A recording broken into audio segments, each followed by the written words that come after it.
BRS Congress ఇలా social మీడియాలో విమర్శిస్తుంటే కేంద్ర మంత్రి బండి సంజయ్ ఏకంగా ప్రెస్ మీట్ పెట్టి కాంగ్రెస్ బీఆర్ఎస్ పార్టీలకు వ్యాలంటైన్స్ డే శుభాకాంక్షలు చెప్పడం ఇప్పుడు ఆసక్తికరంగా మారింది. బీఆర్ఎస్ కాంగ్రెసే కాదు, మధ్యలో ఎంఐఎంతో ఈ రెండు పార్టీలు రహస్య ప్రేమాయణం సాగిస్తున్నాయంటూ ఆరోపించారు. కాంగ్రెస్తో జత చేరి బీఆర్ఎస్కు ఎంఐఎం పార్టీ కన్ను కొడుతోందని బండి సంజయ్ చేసిన కామెంట్స్ ఇప్పుడు పొలిటికల్గా కాకరేపుతున్నాయి.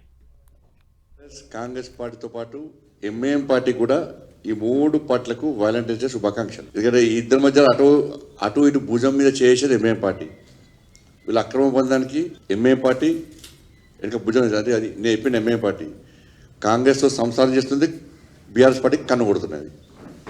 ఎంఐఎం పార్టీ బీఆర్ఎస్ కాంగ్రెస్ పార్టీతో పాటు ఎంఐఎం పార్టీ కూడా ఈ మూడు పార్టీలకు వాలంటీర్స్ డే శుభాకాంక్షలు. ఎందుకంటే ఈ ఇద్దరి మధ్య అటు ఇటు భుజం మీద చేసేది MIM party.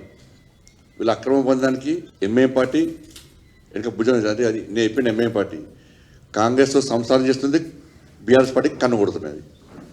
MIM party BRS కాంగ్రెస్లపై కేంద్ర మంత్రి బండి సంజయ్ తనదైన శైలిలో సెటైర్లు వేశారు. పొలిటికల్ వ్యాలంటైన్స్ డే విషెస్ అంటూ కూడా బీఆర్ఎస్ కాంగ్రెస్కు సంబంధించి వ్యాలంటైన్స్ డే శుభాకాంక్షలు చెప్పారు. ఈ రెండు పార్టీల మధ్య ఎంఐఎం కూడా రహస్య ప్రేమాయణం కొనసాగిస్తోంది అంటూ కూడా ఈ వ్యాఖ్యలు చేశారు. దీంతో ప్రస్తుతం తెలంగాణ రాజకీయాల్లో బండి సంజయ్ చేసిన ఈ పొలిటికల్ వ్యాలంటైన్స్ డే విషెస్ ఒక సంచలనంగా మారిన సిచ్యువేషన్ కనిపిస్తోంది. దానికి సంబంధించిన అప్డేట్స్ మనం చూస్తూ ఉన్నాం.